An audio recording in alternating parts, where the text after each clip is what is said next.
Ocarina of Time is considered to be one of the greatest games in history. Soon to be remade this year, I decided to take on a challenge that almost feels impossible. The rules to this challenge are pretty simple. Every enemy throughout the game is completely random, besides any enemy that is considered a boss. Every enemy has completely random sizes ranging from tiny little ants to towering monsters. This includes boss enemies as well. Also, the enemies can be invisible, and I don't know why. Every enemy in the game moves and attacks 2 times as fast as a normal enemy. This includes bosses as well. I am required to beat the game after completing every dungeon and obtaining their respected medallions. Intentional glitches are not allowed, and I can only have 3 hearts. And now that you know the rules to this challenge, I'll be telling you the story about my adventures in Ocarina of Time. Previously, we were able to obtain all 3 spiritual stones and open the door of time. Inside, we find the Master Sword, and with no other choice to be made, I end up pulling the Master Sword from its pedestal. And upon pulling the Master Sword, we are then sent to the Sacred Realm. We then awaken in the Sacred Realm and realize that we're all grown up now, and that we have been sleeping for 7 years. The ancient sage Rauru tells us all the evil things Ganondorf has done, and that we are officially the hero of time. He then gives us the first medallion that we're going to need for our adventure.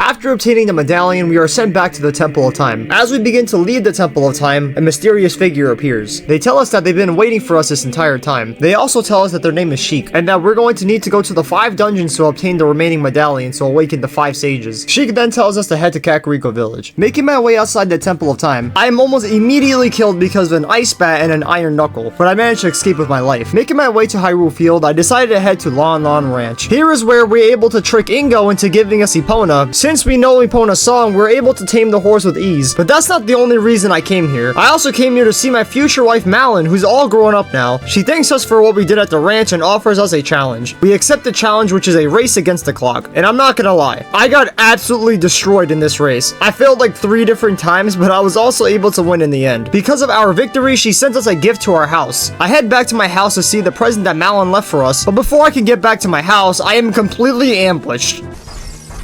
Oh my god. No! Are you serious?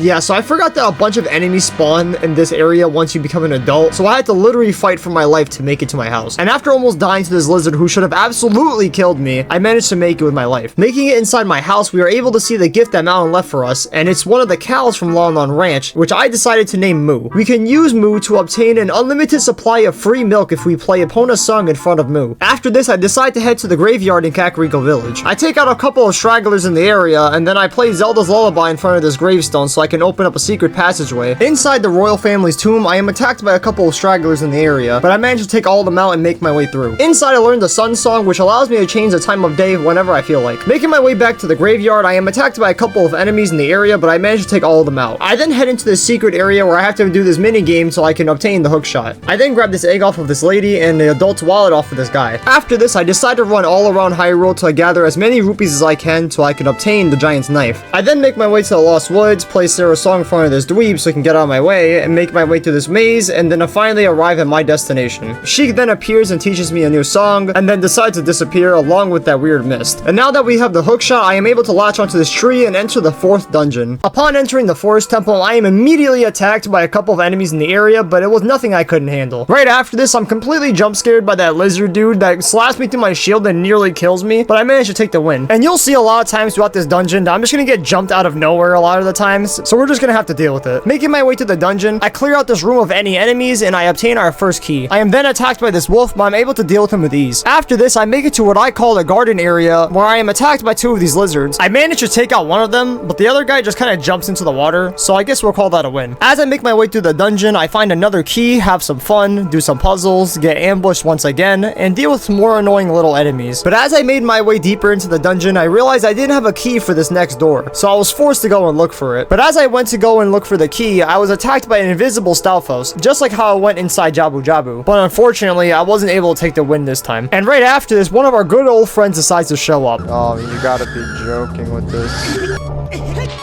You gotta be After this, I ran around the dungeon multiple times looking for this key when I realized I made one of the biggest rookie mistakes. The key I was looking for this entire time was actually in the first room you enter. But like seriously, why would they even place the key here? It's such a stupid. Making my way deeper inside the dungeon, I find myself in a pretty wacky fight. Okay. This fucking instant hit. Like, are you serious? Thank God.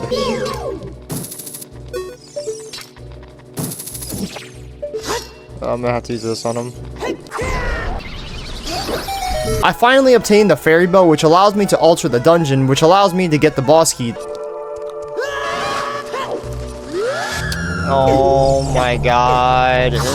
Bullshit like this. Like, that is so ridiculous. Like, what am I? Yeah, after dying to that utter garbage, I decided to grab some fairies from the fairy fountain and then head back to the dungeon. After nearly dying to this annoying little skull kid, I make my way back to where I died and immediately pop Din's fire to take any unnecessary enemies out. I was able to kill one of the invisible enemies in the room, but this guy is immune to fire, of course, so I had to take him out by myself. I am then ambushed by one of the Gerudo guards, and this absolutely terrifies me, because if she lands one spin attack on me, I will be immediately sent back to the spawn of the dungeon and instantly die. So I carefully blocked her out, and she ended up jumping off the ledge, lucky for me. I then deal with this saucer dude that's just an absolute headache to deal with, but I was able to take him out. I then obtain another key and make my way deeper inside the dungeon. I use the fairy bow to alter the dungeon, and then I am forced to fight one of these lizard dudes, which I managed to defeat. As I make my way deeper inside the dungeon and do some more puzzles, I'm able to open the final part of this dungeon. But before taking the elevator down, I decide to go restock on some fairies at the fairy fountain, but then this happens.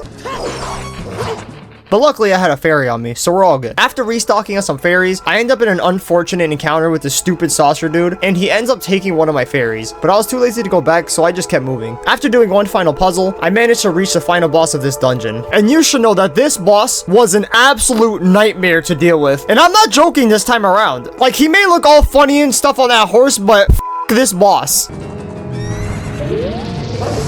Oh, okay. Bro, he got up instantly. What? Okay, I'm gonna need the freaking big Goron sword for this one. Okay, and I'm dead. Oh my God.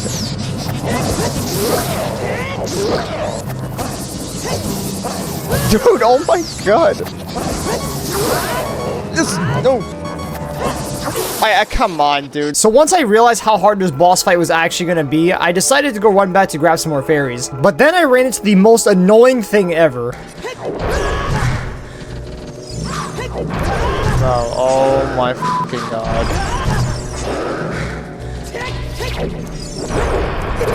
Oh my God, you gotta be joking with this bullshit. Like, that's so stupid. He's fucking camping at the. Yeah, I was pretty annoyed by that. But I still got my fairies, so I guess it's okay. I'm sorry, this will never not be funny. Like, just look at him. He's like immediately rushing me.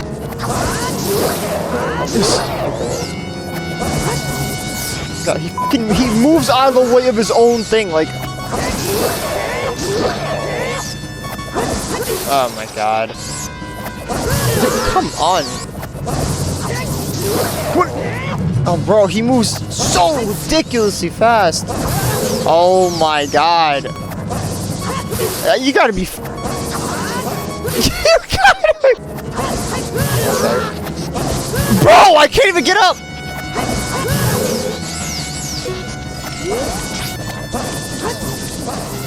Okay. Oh my.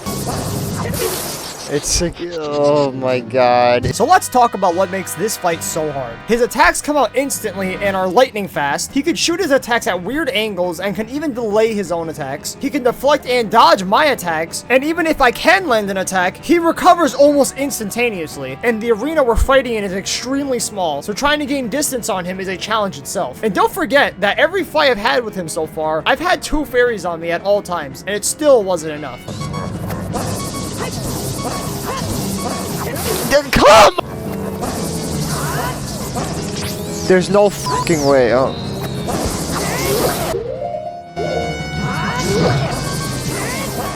Man, I'm dead. He's getting right on top of me. Like, get the f away from me. And he moves instantly. Like, I can't even reach him by the time he gets back up.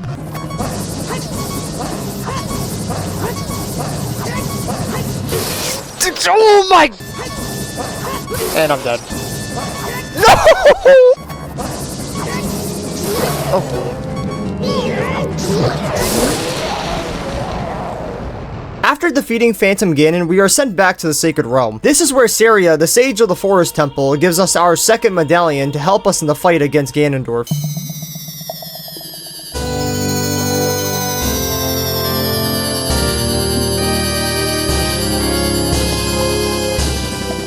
We are then sent back to the Great Deku Tree, where we find out that a new Deku Tree has grown. This newly grown Deku Tree then tells us about all of our childhood trauma that we really don't need to hear. But he does tell us that we are a Hylian, so that's pretty cool. And this is the end of this video, but there is still so much more to explore on this adventure. I hope you continue to watch as more parts are released. Thank you so much for watching and have an amazing rest of your day.